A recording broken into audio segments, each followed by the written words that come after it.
एक साथ शुरू करेंगे।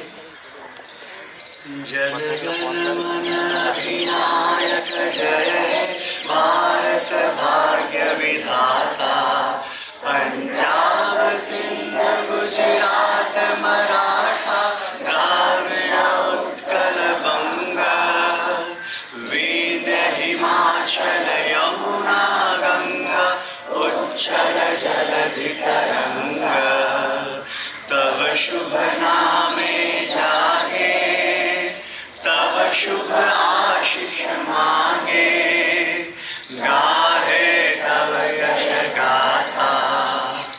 जन गण मंगल दायक जय हे भारत भाग्य विधाता, जय हे जय हे जय हे जय जय जय जय हे। भारत माता की जय। वंदे मातरम।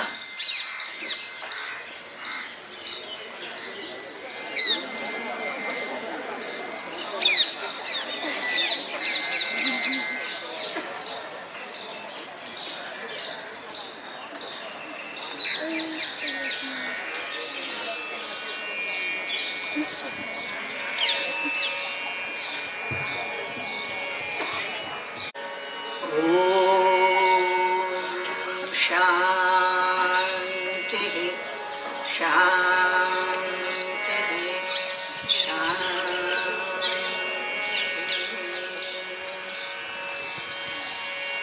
नमस्ते नमस्ते विभो विश्वमूर्ते, नमस्ते नमस्ते चिदानंद मूर्ते, नमस्ते नमस्ते तपोयोग गम्य, नमस्ते नमस्ते श्रुति ज्ञान गम्य, नम्यो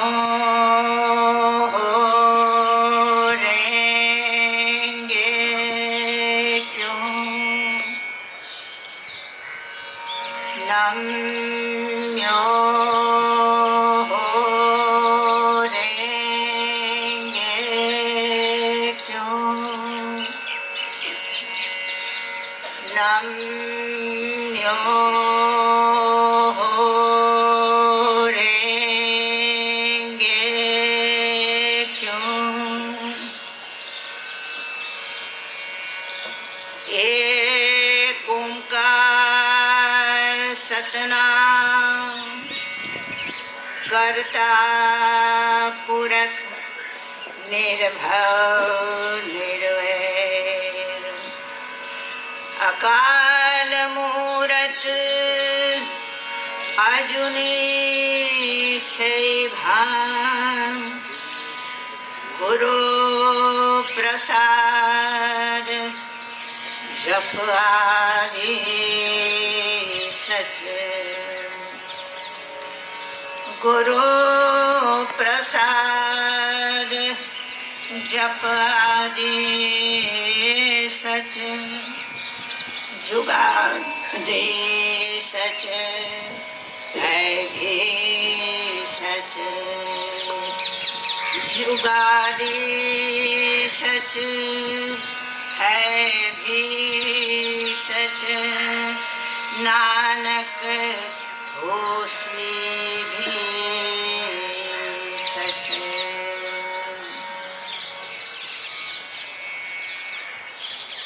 खुदा ने शरीफ से प्रार्थना, पना आउज़ु बिल्लाहि मिन शैतानिर रजीम। अल फातिहा। बिस्मिल्लाहिर रहमानिर रहीम। अल्हम्दुलिल्लाहि रब्बिल आलमीन। ए रहमान रहीम, मालिक के यौमिद्दीन, इय्याका नअबुदु व इय्याका नस्तईन, यहदिनस सिरातल मुस्तकीम, सिरातल लज़ीना अनअमता अलैहिम गैरिल मग़दूबि अलैहिम वलद्दालिन आमीन। सूरत अल-इखलास। बिस्मिल्लाहिर्रहमानिर्रहीम। कुल हुवल्लाहु अहद अल्लाहु समद लम यलिद वलम युलद वलम यकुल लहू कुफुवन अहद। अर्थात शरण लेता हूँ मैं अल्लाह की पापात्मा और शैतान से बचने के लिए। पहले नाम लेता हूँ अल्लाह का जो निहायत रहम वाला मेहरबान है। हर तरह की स्तुति भगवान के ही योग्य है। वह सारे विश्व का पालने पोसने वाला और उद्धारक, परम कृपाणु, परम दयालु, चुकौती के दिन का वही मालिक है। पाप पुण्य का फल देने का वक्त उसी के अधीन है। हम तुम्हारी ही आराधना करते हैं और तुम्हारी ही मदद मांगते हैं। ले चलो हमको सीधी राह, उन लोगों की राह जिन पर तुम्हारा कृपा प्रसाद उतरा है, उनके रास्ते नहीं जिन पर तुम्हारी अप्रसन्नता हुई है या जो मार्ग भूले हुए हैं। तथास्तु। Hashem Bahu Vaistamasti Ustasti Ustamai Yadashai Vahistai Hashem Mazda Atmui Vahishta Sarvauscha Shayutanacha Vavucha Tatu Vahu Manangaha Ashacha Ishudem Satuto Khashmaka Khashatra Aura Farshim Vasna Haitim Dao Aham Hashem Bahu Vaistamasti Ustasti Ustamai Yadashai Vahistai Hashem Aya Yasa Nimangaha Ustano Zator Fedraya Mainyush Mazda Paurvim Sapentahya Asha Vispen Shotna Vangusha Khartum Mangaho Ya Khashne Vivagetya Urvanem Yatha Uveryo Ataratur Chaditacha Vangyos Daznamaningo Shotranam Gyos Maznai Shatrim Chai Hauraya Yendri Kopyo Dadadvasarem Hashem Bahu Vahistamasti Ustasti Ustamai Yadashai Vahistai Hashem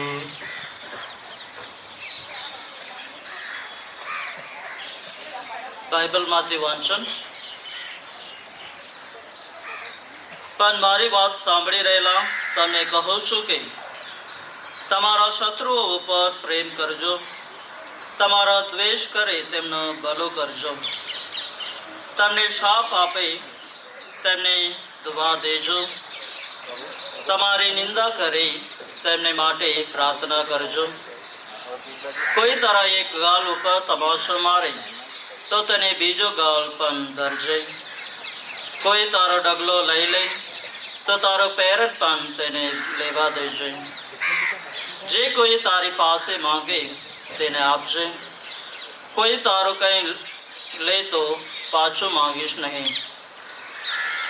લોકો તમારી સાથે જે રીતે વર્તે એમ તમે ઈચ્છતા હો તે જ રીતે તમે પણ તેમની સાથે વર્તજો.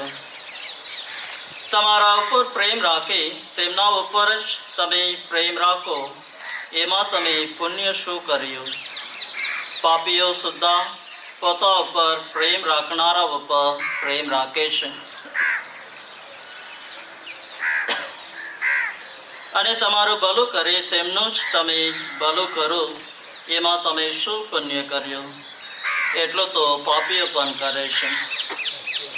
અને જેઓની પાસેથી પાછું મળવાની આશા હોય તેઓને જ તમે ઉછીને આપો, એમાં તમે શું પુણ્ય કર્યું? પૂરેપૂરું પાછું મળવાનું હોય તો પાપીઓ પણ પાપીઓને ઉછીનો આપે છે. પણ તમારે તો તમારા શત્રુઓ પર પ્રેમ રાખવાનો છે અને તેમનું ભલું કરવાનું છે, અને પાછું મળવાની આશા રાખ્યા વગર ઉછીનો આપવાનો છે, તો તમને મોટો બદલો મળશે. અને તમે પરાત્પર ઈશ્વરના સંતાન થશો, કારણ તે પોતે કૃતજ્ઞ અને દુષ્ટ પ્રત્યે રહેમ રાખે છે. તમારા પિતા જેવા દયાળુ છે તેવા તમે પણ દયાળુ થજો.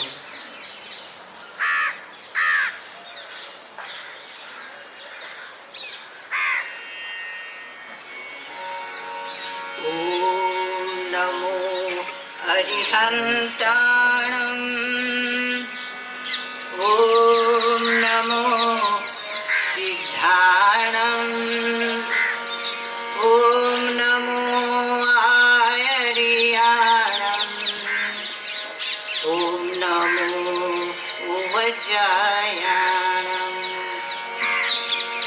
ॐ नमो लोये सवसाहुणम् ऐसो पंचन मुक्कारो सौव पावपणासनो मंगलाणं च सौवेसि पडं हवै मंगलम्.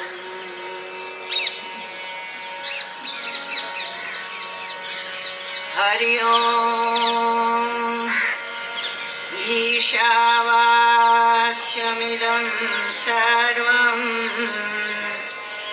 यत्किञ्च जगत्यां जगत् तेन त्यक्तेन भुञ्जीथा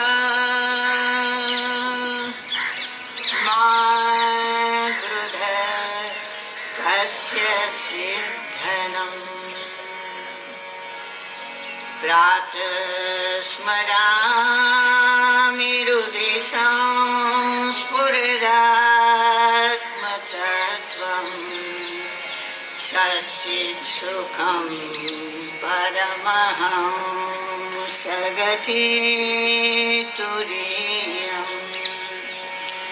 यत्स्वप्नजागरसुषुप्तमवैति नित्यं तद्ब्रह्म निष्कलमहं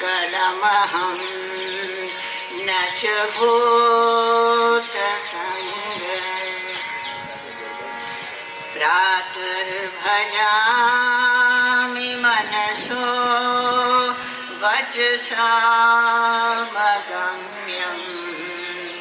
वाचो विभान्ति निखिला यदनुग्रहेण.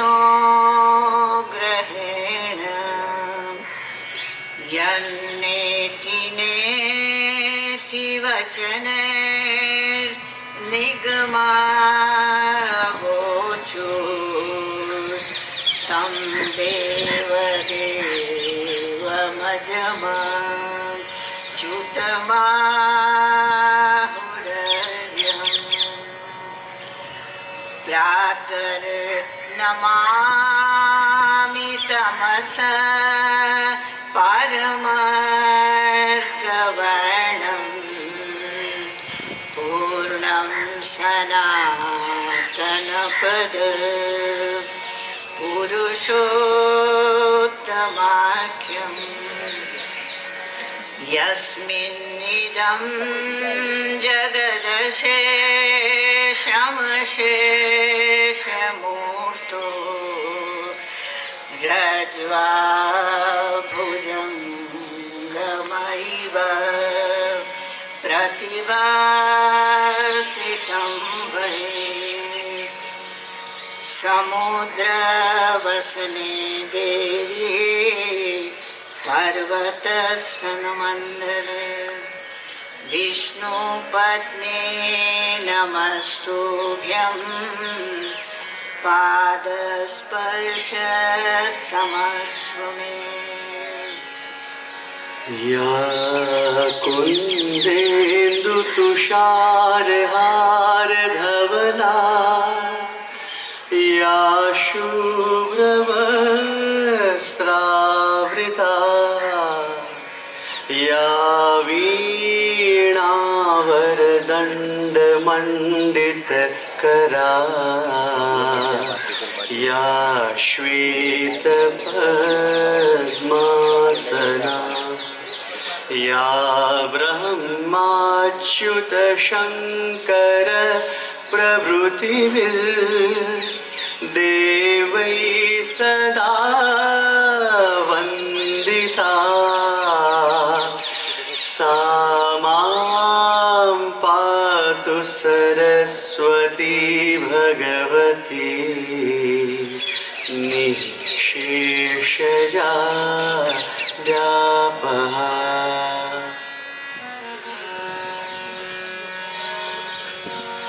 वक्रतुंड महाकाय सूर्यकोटि समप्रभ निर्विघ्नं कुरु मे देव शुभकार्येषु सर्वदा। गुरुर्ब्रह्मा गुरुर्विष्णु गुरुदेवो महेश्वरा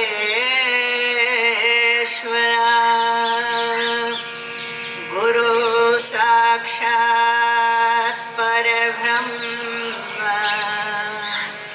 तस्मै श्री गुरुवे नमः। शान्ताकारं भुजगशयनं पद्मनाभं सुरेशं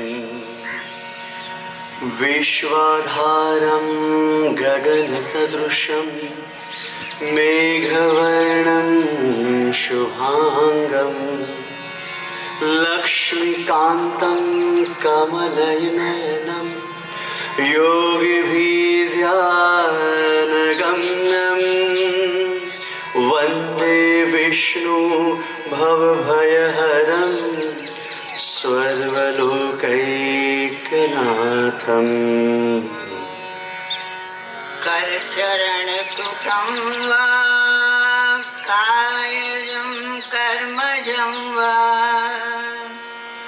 श्रवणनयनजं वा मानसं वा पुराणं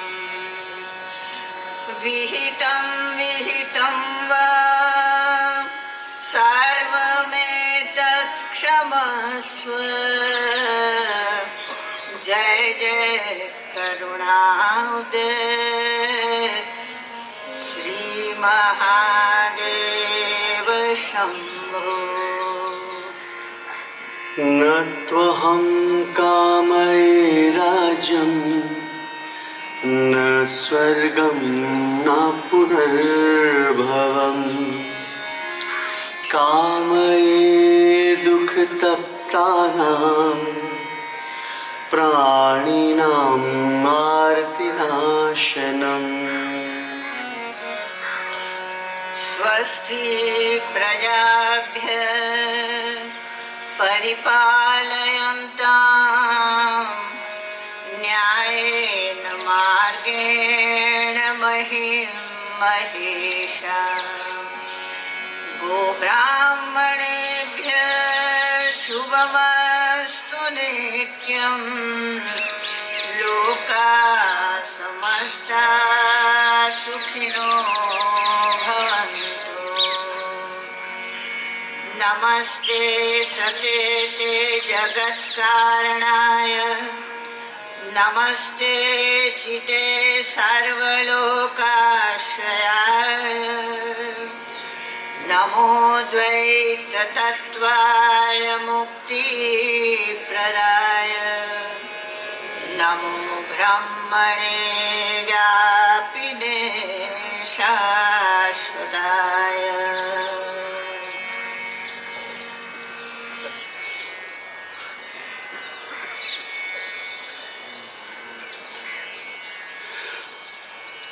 त्वम् एकं शरणं त्वमेकवरणीयं त्वमेकजगत्पालकं स्वप्रकाशम्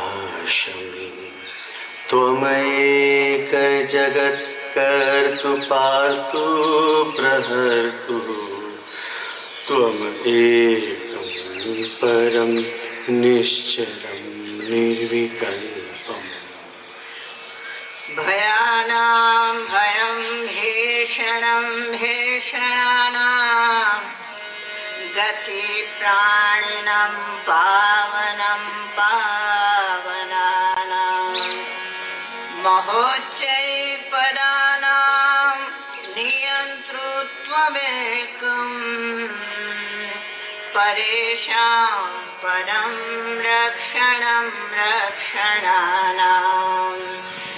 वयं त्वां स्वरामो वयं त्वां भजामो वयं त्वां जगत्साक्षिरूपं नमामः सदेकं निधानं निरालम्बैशं भवाम्भोतिपूतं शरणं अहिंसा सत्यस्तेय ब्रह्मचर्य असंग्रह शरीरश्रमस्वाद सर्वत्र भयवर्जनम् सर्वधर्म समानत्व स्वदेशी स्पर्श भावना विनम्र व्रत निष्ठा से ये एकादशी सेव्य है।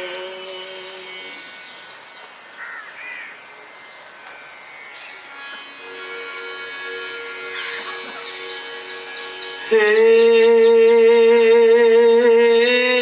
वैष्णव जन तो तेने कहिए वैष्णव जन तो तेने कहिए जय पीड़ पराई जाने रे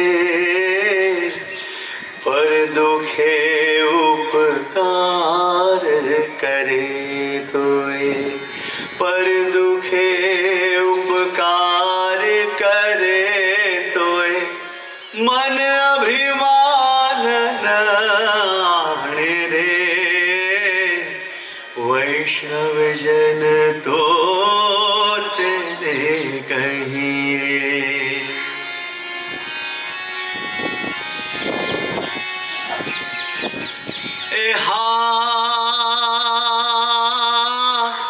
सकल लोक मां सहुने वंदे जी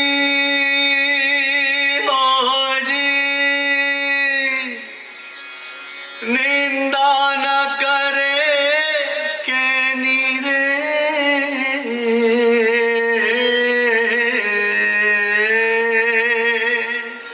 वाच काछ मन निश्चल राखे है वाच काछ मन निश्चल राखे धन धन जननी तेनी रे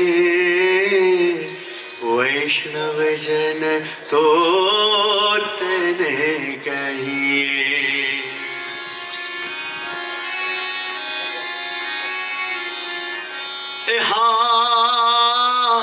समदृष्टि ने तृष्णा त्यागी पर श्री जैने मात रे जी जी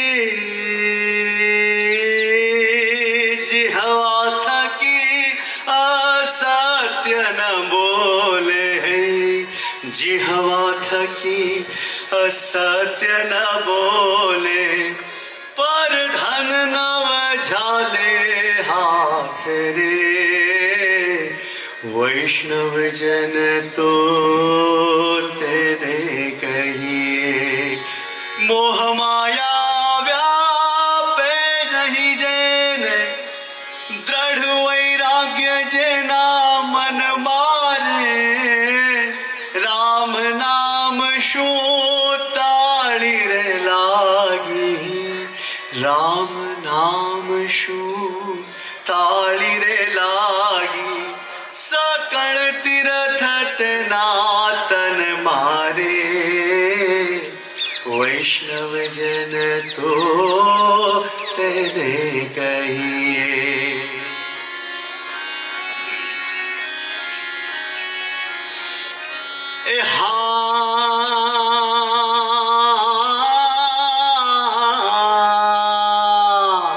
वर्ण लोभी ने कपट रहित छे काम क्रोध निवार्या रे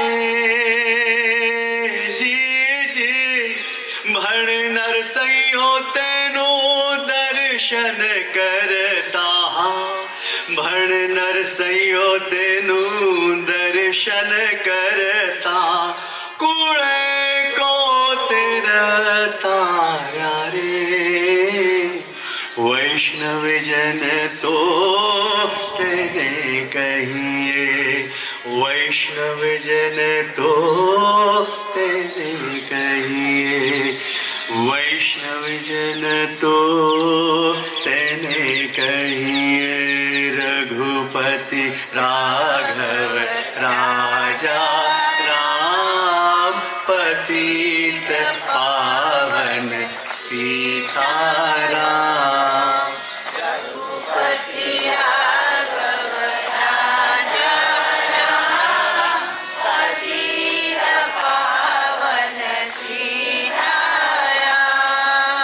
ईश्वर अल्लाह तेरे नाम सबको सन्मति दे भगवान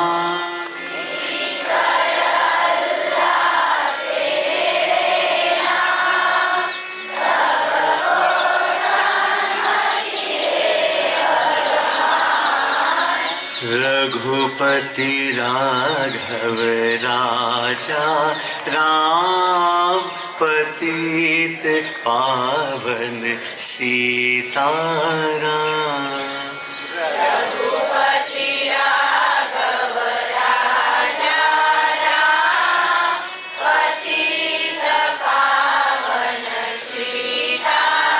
राम ईश्वर अल्लाह तेरे नाम सबको सन्मति दे भगवान ईश्वर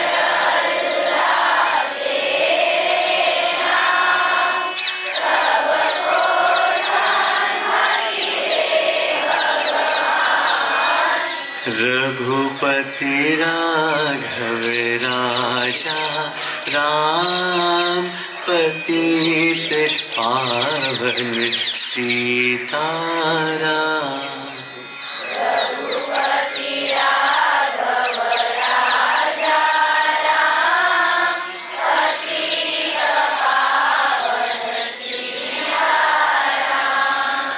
पतित पावन सीताराम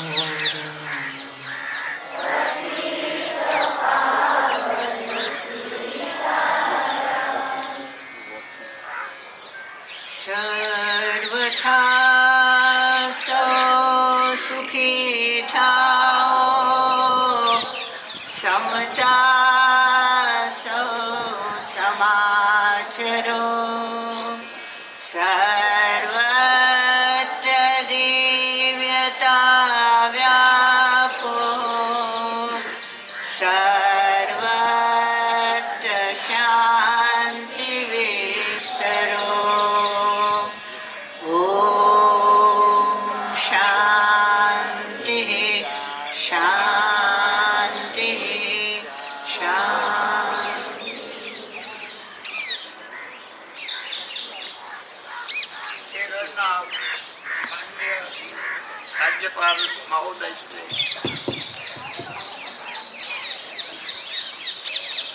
કેરળના માન્ય રાજ્યપાલ મહોદય શ્રી આરિફ મોહમ્મદ ખાન, પ્રાર્થના માટે પધારેલા વિવિધ ધર્મના પ્રતિનિધિઓ, અમદાવાદ શહેરના નાગરિકો, આશ્રમના બહેનો ભાઈઓ, આશ્રમની શિક્ષણ સંસ્થાઓ, અધ્યાપન મંદિર, વિનય મંદિર અને પરીક્ષિત આશ્રમ શાળા, આ સૌના ભાઈ બહેનોને આજના બાપુના જન્મદિને પ્રણામ.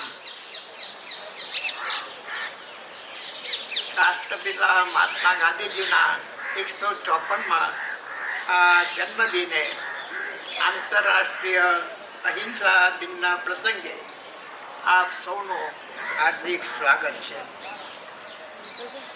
1917ની જૂને અહીંયા સાબરમતી આશ્રમનો આરંભ થયો અને આ આશ્રમમાં બાપુએ પોતાના સેવેલા દક્ષિણ આફ્રિકાના સપનાને સાકાર કરવા માટે એ પ્રયત્ન આદર્યો અને એમાં ભારતભરના વિવિધ ભાગોમાંથી આપણી પ્રજાનો અને આપણા આગેવાનોનો જે સાથ સહકાર મળ્યો એને કારણે આપણા દેશના સ્વાતંત્ર્ય સંગ્રામમાં તો એક ચિત્રપટ આપણને જોવા મળે છે, વિનોબાએ બનાવ્યું છે.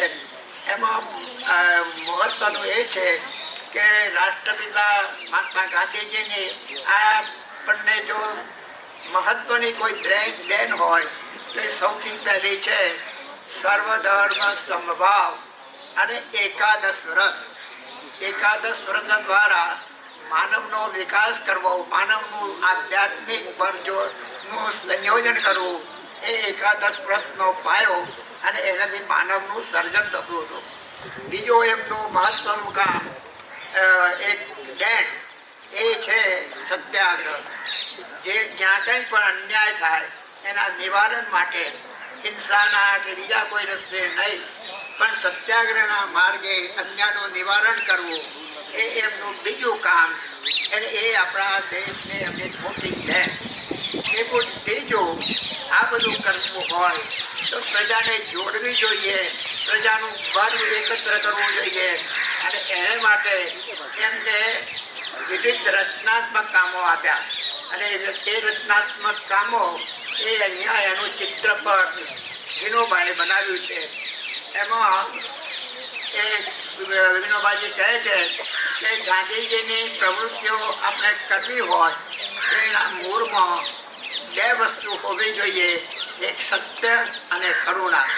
સત્ય અને કરુણા ન હોય, સત્ય અને અહિંસા ન હોય તો એ ગાંધીની પ્રવૃત્તિ નથી. ગાંધીના માર્ગે ચાલવું હોય તો મૂળમાં કોઈ પણ આપણી પ્રવૃત્તિમાં સત્ય અને અહિંસા હોવું જોઈએ. એને એ કામોનો 4 ભાગ કર્યા છે. તો એક સમાજશાસ્ત્રમાં સૌથી પહેલા હરિજન સેવા, અસ્પૃશ્યતા નિવારણ, નારી ઉન્નતિ, સ્ત્રી જાગૃતિ અને જાતીય એકતા, રાષ્ટ્રીય એકતા, આ 3 કાર્યક્રમો એમને આપ્યા. શિક્ષણ શાસ્ત્રમાં માતૃભાષાનો પ્રેમ, નઈ તાલીમ અને રાષ્ટ્રભાષાનો પ્રચાર, આ 3 એના અંગ. અને અર્થશાસ્ત્રમાં ખાદી, ગ્રામોદ્યોગ અને અર્થશાસ્ત્ર, આ 3 અર્થશાસ્ત્રના અંગ. શરીરશાસ્ત્રમાં એમને કાર્યક્રમ આપ્યો ગ્રામ સફાઈ, ગ્રામ આરોગ્ય, નિર્વેશનતા. આ 12 રચનાત્મક કામો દ્વારા દેશને જાગૃત કરવા અને દેશને એકત્ર કરવા અને દેશની રાષ્ટ્રીય એકતા ઊભી કરવા એમને પ્રયત્ન કર્યો. આ બધા કાર્યક્રમોમાં આપણે જોઈએ તો અનેક રીતે એમને જે સફળતા મળી અને દેશને એક કર્યો, રાષ્ટ્રીય એકતા ઊભી કરી. આ 3 એમની જે દેન એની મારફત એમને દેશનું ઘડતર કર્યું અને આપણે જોયું કે આપણા એમની જે સ્વપ્ન હતું દક્ષિણ આફ્રિકાથી લઈને આવેલા તે આ રાષ્ટ્રને એક કરવો, એકતા કરવી અને દેશને આઝાદ કરવો, આ એમના જીવનનું કામ એમના જીવન દરમિયાન કર્યું. હવે પછી આપણે એમના આ બતાવવા જે કામો છે એને આગળ વધારવાના છે. એ નિમિત્તે આપણે બાપુના જન્મદિને અને બાપુના નિર્વાણ દિને અહીં હૃદયકુંજના આંગણે બેસી અને એમના જીવન કાર્યનું ચિંતન કરીએ અને એમના વિચારોને આપણા જીવનમાં ઉતારવાનો પ્રયત્ન કરીએ. આજના પ્રસંગે આપણને માર્ગદર્શન આપવા અને આપણને એક ગાંધી વિચારનું જે તત્વ ને સત્વ છે એની વાત કહેવા માટે માન્ય આરિફ મોહમ્મદ ખાન આપણી વચ્ચે છે. એ એક સમાજ હિતચિંતક, સામાજિક ન્યાયના આગ્રહી અને ઇસ્લામના ઊંડા અભ્યાસી છે. હાલ એ કેરળના રાજ્યપાલશ્રી છે. 1951ની 18 નવેમ્બરે ઉત્તર પ્રદેશના બુલંદશહેરમાં એમનો જન્મ. અલીગઢ મુસ્લિમ યુનિવર્સિટીમાંથી સ્નાતક અને લખનઉ યુનિવર્સિટીમાંથી કાયદાની પદવી એ પામ્યા હતા.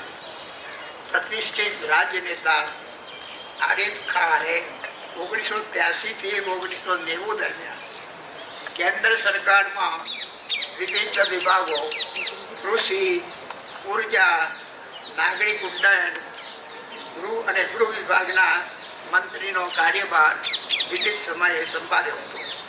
મુસ્લિમ મહિલાઓના અધિકારોના રક્ષણ માટે સાફ બાનો કેસ વખતે 1986માં કેન્દ્રીય મંત્રીમંડળમાંથી એમને રાજીનામું આપ્યું હતું અને પક્ષની અને સત્તાના રાજકારણ વચ્ચે પણ આરિફ ખાન સત્ય, સિદ્ધાંત અને મૂલ્યનિષ્ઠાનો સમન્વય જાળવી શક્યા. અને એમને એ વખતે આપણને એક સત્ય માટે અને સિદ્ધાંત માટે જે કંઈ સહન કરવું પડે એ કરવાનું આપણને સમજાવ્યું. વિદ્વતા અને વિનમ્રતા, કર્મઠતા અને રુજુતા, સત્યનિષ્ઠા અને સંવેદનશીલતા, સંકલ્પબદ્ધતા અને પરિવર્તનશીલતા, વત્સલતા અને ન્યાયપ્રિયતા, આ બધા માનવીય ગુણો એમના જીવનમાં આપણને જોવા મળે છે. એ વાચન રસિયા છે, વિચાર પ્રેરક લેખક છે, વિદ્યા વાસંગી વિદ્વાન છે અને લક્ષિત સંસ્કારિતા અને કચડાયેલા સમાજ પ્રત્યે અત્યંત અનુકંપા ધરાવે છે. હિન્દુ મુસ્લિમ એક ક્લાસની ગાંધીજીની ઘટના વિશે નામના કેટલાક નિરીક્ષણો તેમની સંવેદનશીલતાના દ્યોતક છે.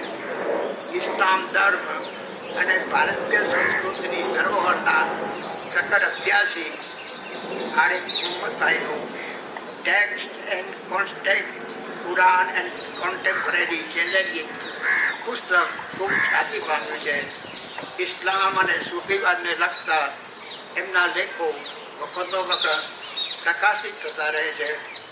ભગવદ્ ગીતા અને હિન્દુ ધર્મ ગ્રંથોના પણ તેઓ ઊંડા અભ્યાસી છે. આવા એક વિદ્વાન, વિચાર પ્રેરક અને સમાજ હિત ચિંતક માનનીય આરિફ મોહમ્મદ ખાન આજે આપણે ગાંધી ચિંતનના દિવસે આપણી આગળ પ્રાસંગિક વાત કરશે એવી એમને હું વિનંતી કરું.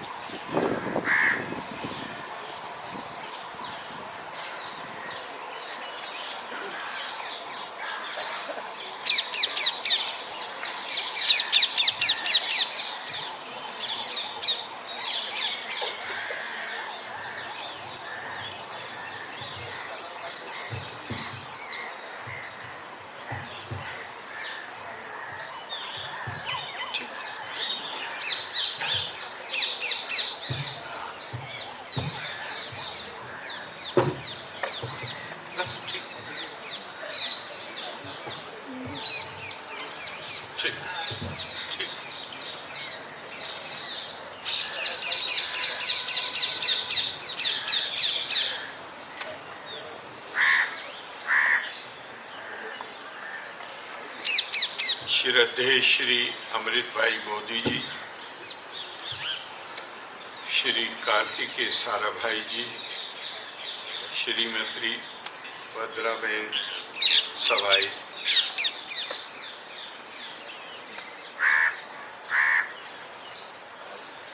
मेरे ऊपर जिनकी बहुत ही कृपा है, जयेश भाई, जिन्होंने मुझे श्रद्धेय मोदी जी का संदेश पहुंचाया 2 तारीख को यहाँ आने के लिए।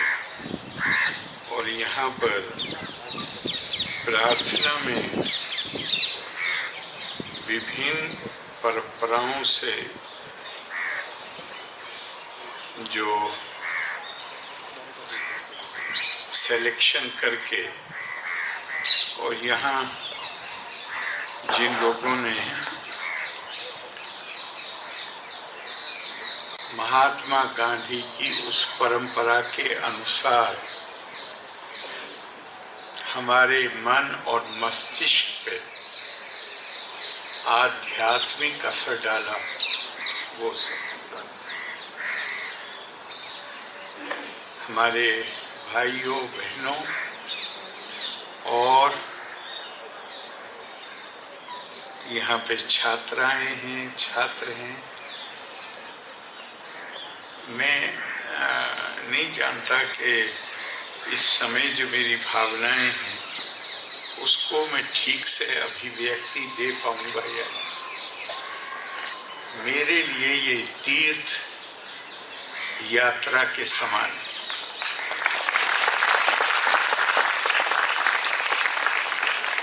किसी भी साल में किसी भी वक्त आओ तो ये हमारा राष्ट्रीय तीर्थ, लेकिन 2 अक्टूबर को आओ तो फिर कहना पावन तीर्थ। तो और मैं सोच रहा था यहाँ बैठा हुआ कि यही वो जगह है, बल्कि उससे पहले कहूँ कि आइंस्टाइन ने लिखा है कि भविष्य में आने वाली नस्लों के लिए ये विश्वास करना मुश्किल होगा कि गांधी जी जैसा कोई हाड़ मास में कोई व्यक्ति कभी इस धरती पर चलता फिरता था। तो एक तरह से सोचिए तो वो जो कुछ पढ़ा है वो यहाँ बैठ के ऐसे लगता है जैसे हम उसके साक्षी बन रहे हैं, हम उसको देख रहे हैं। ध्यान करिए क्या जमाना था वो। हमारा देश केवल लंबे समय से गुलामी का, एक तो मैं आपसे हाथ जोड़ के माफी चाहता हूँ गुजराती समझी सकूँ छूं पर सारी रीतें बोली न सकूँ छूं, तो मैं आपसे बहुत माफी चाहता हूँ। लेकिन आपकी हिंदी हम समझ सकते हैं, आपकी हिंदी समझ सकते हैं। बहुत बहुत मेहरबानी, आपकी बहुत मेहरबानी है मेरे ऊपर। तो मैं हिंदी में बोलने के लिए आपसे क्षमा प्रार्थी हूँ। तो मैं कह रहा था जरा ध्यान करिए, न केवल हमारे लोग गुलामी का बैल के ऊपर जो बांधते हैं ना उसको कंधे पर, उसको जुआ कहते हैं, मुझे पता नहीं गुजराती में कहते हैं। हाँ, वो जो बोझ उठाने के लिए, खींचने के लिए, तो न केवल गुलामी का बोझ हमारे कंधों पे था, बल्कि जिसे भद्र लोग कहा जा सकता है, बड़े लोग थे भारतीय, उन्हें भी अपमान सहना पड़ता था।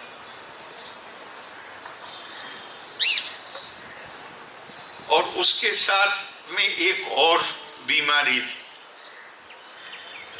जो और भी ज्यादा भयंकर थी। हर व्यक्ति, हर तो नहीं कहना चाहिए पर ज्यादातर लोग, और खास तौर से वो जो समाज में ज्यादा सक्रिय होते हैं, हर एक के दिमाग में ये था कि मैं जिस परंपरा से आता हूं वो सबसे अच्छी परंपरा है। सबसे अच्छी नहीं, वही केवल सच्ची परंपरा है, और बाकी सब जो है वो पथ भ्रष्ट। तो एक तरफ गुलामी का बोझ और दूसरी तरफ समाज में तनाव। हर मतलब ये अंग्रेजी में शब्द प्रयोग करते हैं सुप्रीमेसिस्ट, मैं ही सब कुछ हूं। और खास तौर से आप किस धर्म का शब्द का अर्थ हमने बहुत ज्यादती करी है, उसके अर्थ बदल दिए हमने, रिलीजन के तौर पर इस्तेमाल करने लगे। मैं पंथ इस्तेमाल करूंगा, धर्म अलग चीज है। बस मैं जहां पैदा हुआ हूं, जिस परंपरा में, जिस पंथ में, वही सही है, बाकी सब गलत।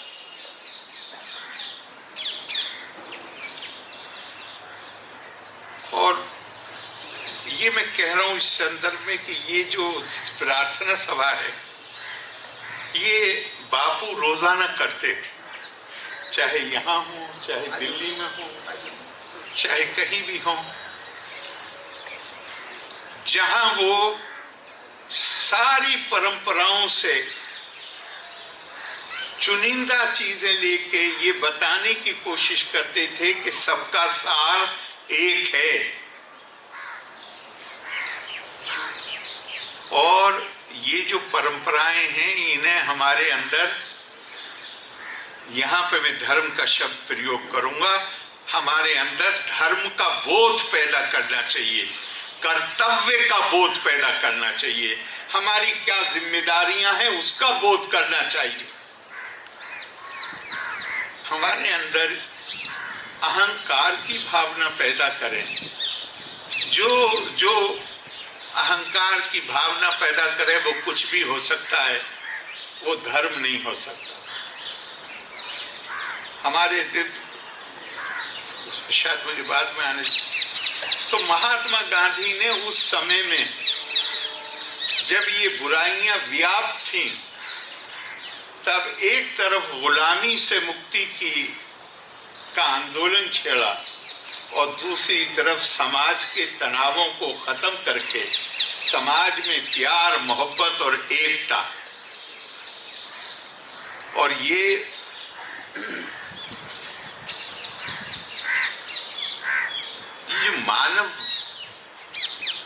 मानव का जो मानस है ना, हमारा दिमाग, हमारी सोच, इसको एक बीमारी है या इसकी एक कमी है कि ये इसके अंदर ये चीजों को बहुत जल्दी भूलता है। अभी हम यहाँ प्रार्थना सभा में बैठे हैं, हम सबका इस वक्त एक आध्यात्मिक भावना पैदा हो रही है हमारे अंदर। यहाँ से निकल के सिनेमा हॉल में चले जाएं तो दूसरी भावना पैदा हो जाएगी, किसी शादी में चले जाएं तो तीसरी भावना पैदा हो जाएगी, किसी का देहांत हो जाए और वहां उसके अंतिम क्रियाक्रम में हिस्सा लेने जाएं तो शादी भी भूल जाएंगे, सिनेमा भी भूल जाएंगे और कहेंगे इस दुनिया में रखा क्या। ये इंसानी दिमाग की कमजोरी भी नहीं कहना चाहिए, उसकी एक नैसर्गिक स्थिति।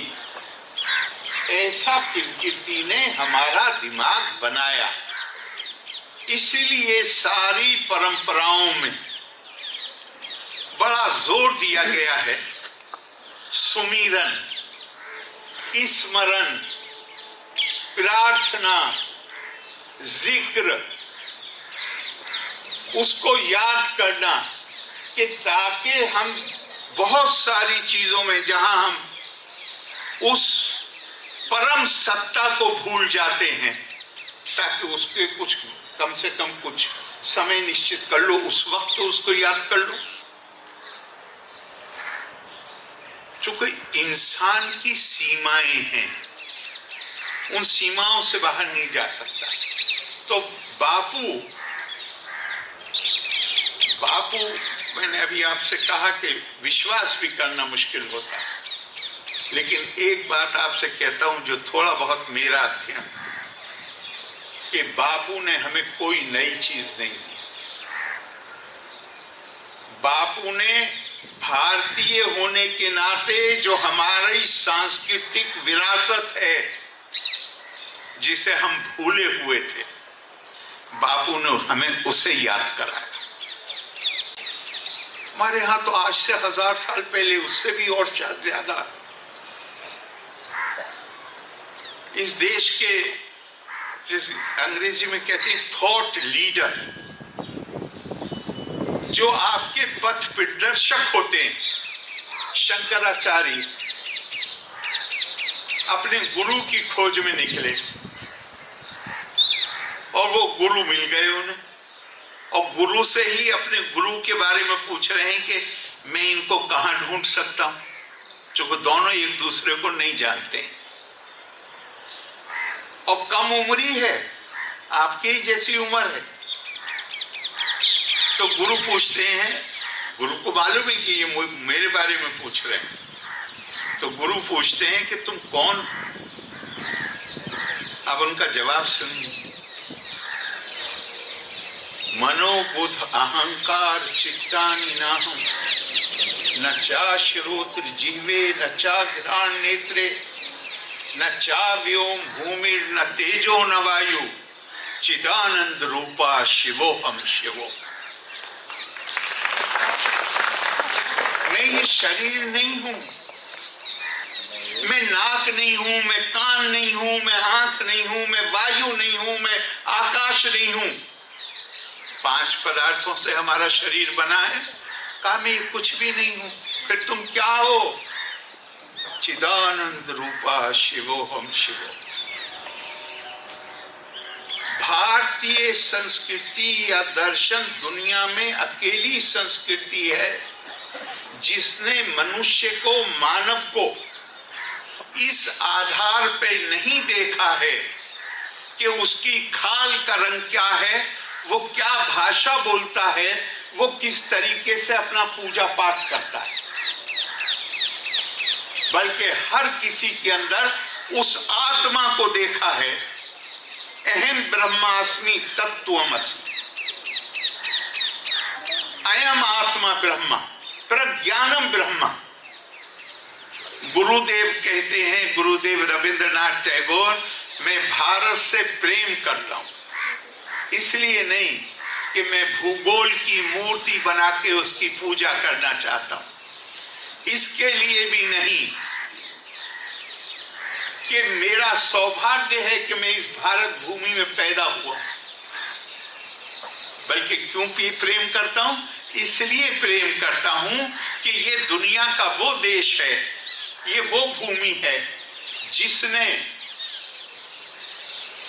अपनी संतान की चैतन्य आत्मा से उत्पन्न शब्दों को विषमतम परिस्थितियों में सुरक्षित करके रखा है। यानी ज्ञान की परंपरा, सत्यम ज्ञानम अनंतम ब्रह्मा शांतम शिवम अद्वैतम। हमें शांति चाहिए, लेकिन शांति कैसी? नकारात्मक शांति नहीं। हमारी संस्कृति, हमारी परंपराएं हमें कर्मोन्मुक्त करती हैं। कर्म हमारे यहां महत्वपूर्ण है। वो शांति शिवम, गुडनेस, जिसमें सबकी भलाई हो, प्रज्ञानम, बुद्धि, ज्ञान, सत्य, इसमें मूलिक जो शांति है, वो शांति भारत की सांस्कृतिक परंपरा है। और बापू का जो सबसे बड़ा काम है, आजादी दिलाई है बापू ने। गुलामी को खत्म करना आसान का, दुनिया में वो साम्राज्य था जिसके उनका जो पूरा साम्राज्य था एक वक्त में सूरज नहीं डूबता था, अगर यहाँ डूबा हुआ है तो यहाँ निकला हुआ है। कई लोग मजाक में कहते हैं कि अंग्रेजों के साम्राज्य में सूरज इसलिए नहीं डूबता था कि भगवान भी अंग्रेजों को अंधेरे में विश्वास करने के लिए तैयार नहीं थे। Even God was not ready to trust them in the darkness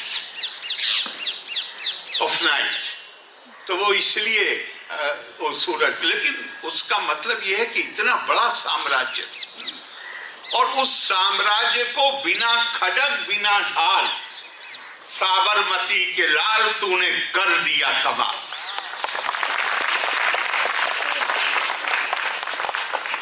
लेकिन इसे कमाल के रूप में नहीं, हम उन्हें कहते हैं राष्ट्रपिता।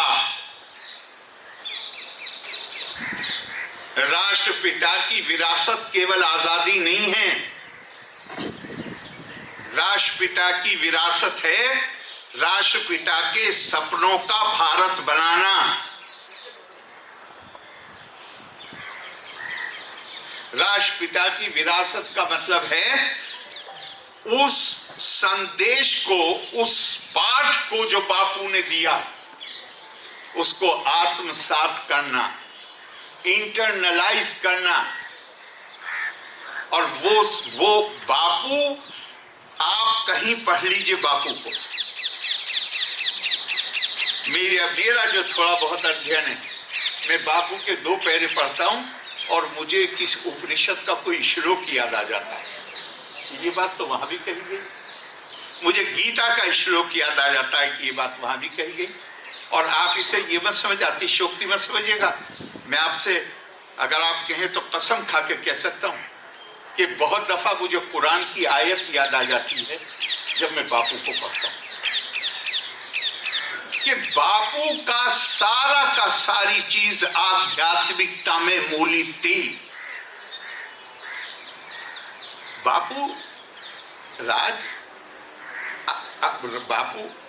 आंदोलन राजनीतिक था, लेकिन ये राजनीति नहीं थी बापू की।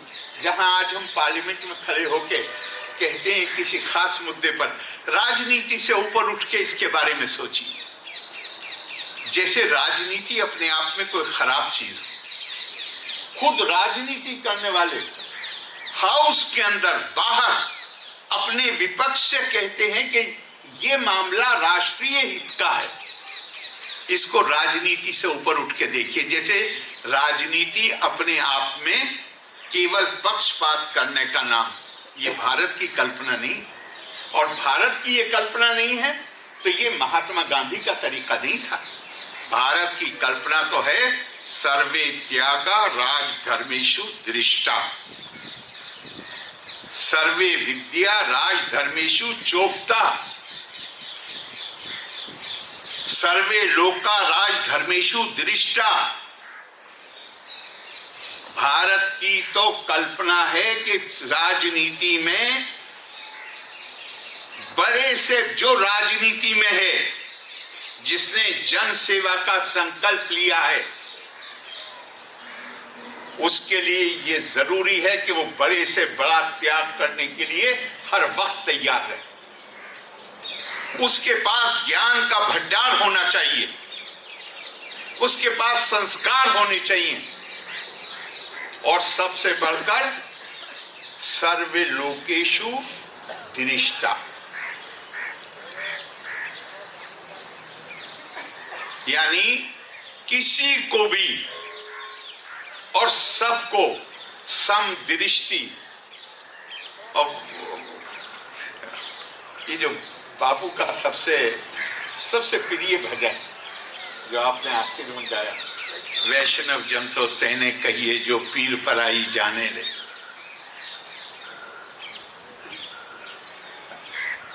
पर दुखे उपकार करे मन अभिमान न आने दे। ये बापू को क्यों प्रिय है? ये बापू को ये प्रिय है क्योंकि ये भारतीय संस्कृति की आत्मा है। आप जब किसी के लिए कुछ करते हैं तो मेहरबानी नहीं करते। उपनिषद में एक डायलॉग है किसी ने पूछा कि सफल कामयाब जीवन जीने का क्या तरीका है। शिष्यों ने पूछा, गुरु ने जवाब दिया। इससे पहले कि गुरु जवाब दे, बादल गरजे, दा दा दा। तो गुरु ने कहा, उत्तर मिल गया। लोगों ने कहा, आपने तो कुछ कहा नहीं। कहा, आकाशवाणी तो हो गई, दा दा दा। तो उनका बताइए, उनका पहला दा है दम। अगर सफल जीवन जीना चाहते हो तो अपने ऊपर कंट्रोल होना चाहिए, अपनी इच्छाओं के ऊपर नियंत्रण होना चाहिए। इसको अरबी में कहेंगे ज़ब्त नफ्स। अपने ऊपर मुकम्मल कंट्रोल। मैं अपनी निजी इच्छाओं के अनुसार अपना जीवन नहीं जीऊंगा, केवल अपने लिए जीवन नहीं जीऊंगा। एक, अगर मुझे सही याद है तो एक श्लोक भी, जिसमें ये कहा गया है कि हमारे पास, गौर करिएगा दान का शब्द कहां कहां प्रयोग होता है। वो चैरिटी खराब चीज नहीं है, बहुत अच्छी चीज है, लेकिन दान का मतलब एग्जैक्ट चैरिटी नहीं है। दान का मतलब है आपको जो कुछ मालिक ने दिया है उसको दूसरों के साथ सहभागिता करना, शेयर करना, उसको दूसरे को भागीदार बनाना। और कुरान हकीम में एक आयत है, बहुत छोटी सी, 3 शब्दों की केवल, हक्कुल लिस्साइल वल महरूम, यानी जिसके, जो मौमिन आस्थावान वो है जो अपने माल में कमजोर का और साधनहीन का अधिकार मानता है, मेहरबानी नहीं है। फिर कहा तीसरा, तो तीसरा कहा कि जहां आप, एक तो है शेयर करना कि जो आपके पास है उसको शेयर करना, और फिर कहा दया, करुणा का भाव। करुणा का भाव क्या मतलब? दूसरे की तकलीफ में खुद आगे बढ़कर उसमें हिस्सेदारी करना। ये उन्होंने कहा, उपनिषद में कहा गया कि ये 3 बुनियादी सिद्धांत हैं।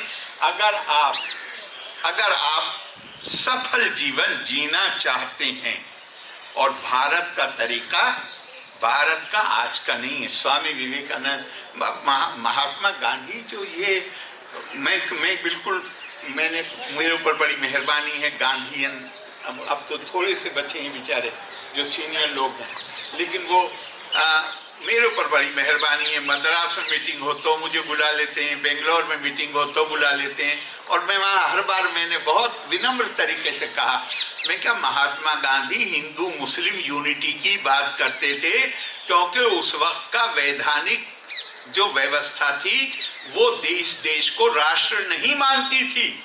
वो कहते थे कि ये देश विभिन्न धार्मिक समुदायों और सामाजिक इकाइयों का गठबंधन है, वो हमें राष्ट्र नहीं मानते थे। आज हमारा संविधान किसी धार्मिक समुदाय या सामाजिक इकाई को बिल्डिंग बनाते हैं ना, तो आपको ईंटों की जरूरत है। तो अंग्रेजों के जमाने में वो यूनिट क्या थी? समुदाय। हमारा संविधान कहता हम राष्ट्र हैं, और राष्ट्र की इकाई नागरिक होता है, समुदाय नहीं होता। समुदाय में भी अलग अलग रायें होती हैं। तो आज अगर महात्मा गांधी होते तो आज वो हिंदू मुस्लिम एकता से ज्यादा राष्ट्रीय एकता की बात करते, नेशनल सॉलिडरिटी की बात करते।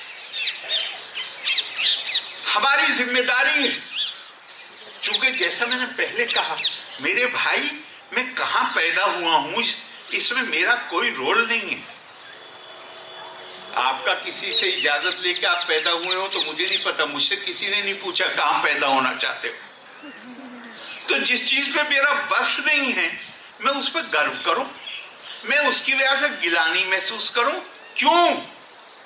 हमारा दर्शन हमें बताता है, कहा सूतो वसूत पुत्रो वायो वा कोवा भवाम में हम देवा यत्तम कुले जन्मा मदा यत्तंतु पौरुषम। सूत संस्कृत में कहते हैं उसको भी जो कपड़ा बुनता है, आप ये सूत निकालने का काम कर रहे हैं, और उसको भी कहते हैं जो रथ को चलाता है। तो हमारे यहाँ कहा गया कि मैं चाहे उसका वो हूं जो कपड़ा बुनता है, चाहे रथ चलाने वाला हूं, चाहे उसका बेटा हूं, या मैं कोई भी हूं, मैं किस कुल में पैदा हुआ ये किस्मत के हाथ में है, और मैं क्या हासिल करता हूं ये मेरी मेहनत पर, मेरी स्ट्राइविंग पर वो निर्भर करता है। तो ये अपने मन में बना लीजिए, कोई आपको इस कारण से कि आप किस कुल में पैदा हुए हैं, ना किसी को इसका अधिकार है कि वो उस पर गर्व करे, ना किसी को इसका अधिकार है कि वो उसके ऊपर कोई गिलानी महसूस करे, बल्कि उसके अपने अंदर, हर व्यक्ति को अपने अंदर एक आत्मविश्वास, अपने अंदर एक देश, एक बहुत जरूरी चीज, मुझे केवल अपने लिए जिंदा नहीं रहना है, मैं इस दुनिया में आया हूं तो जितना मुझे मौका मिलेगा मैं अपने समाज का, अपने देश का, मानवता का, गलतफहमी मत रहिए। महात्मा गांधी का राष्ट्रवाद देखिए, महात्मा गांधी कहते हैं कमजोर और गुलाम भारत न अपने काम आ सकता है न किसी और के काम आ सकता है, लेकिन आजाद और अकेले आजाद नहीं, स्वतंत्र नहीं, मजबूत भारत अपने लिए भी फायदेमंद होगा।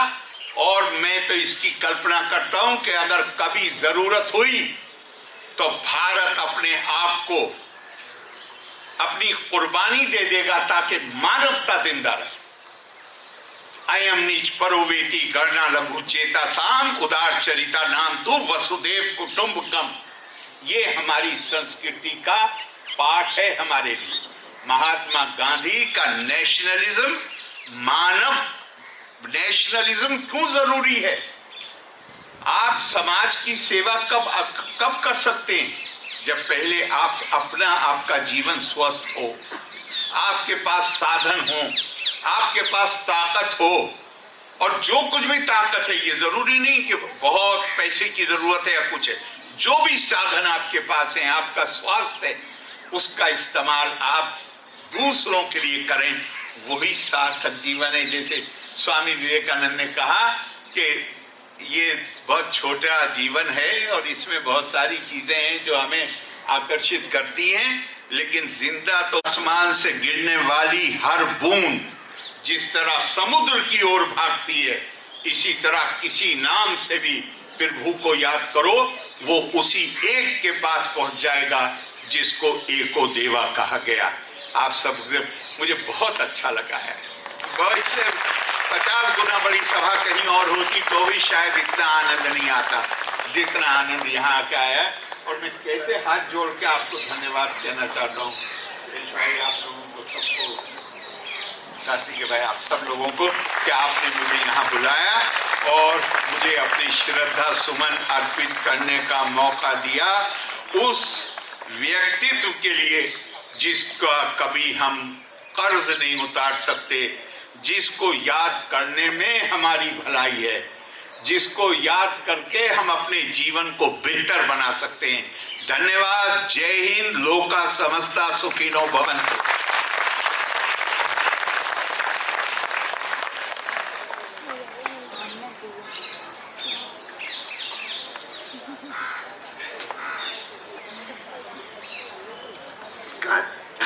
મહાત્મા ગાંધીજીના વિચારોને એક જુદા સંદર્ભમાં પણ માનવતાની દ્રષ્ટિએ જે ગાંધીજીએ વિચાર્યું, કામ કર્યું, એનું બહુ સુંદર રીતે એક નવા જ પરિપ્રેક્ષ્યમાં આરીફભાઈએ આપણને ગાંધી વિચાર જુદી રીતે મૂક્યો. આપણને બહુ જ આનંદ થયો કે આટલું સુંદર વિદ્વતાપૂર્ણ અને સમજપૂર્વક અનેક પ્રકારના જ્ઞાનની જેમાં અભિવ્યક્તિ છે એવું સુંદર ગાંધીજી વિચારનું વિશ્લેષણ સાંભળવા મળ્યું. એનો આનંદ છે. આપણે આરીફ સાહેબના બહુ આભારી છીએ. સૌને પ્રણામ. જય જગત, સત્ય, પ્રેમ, કરુણા.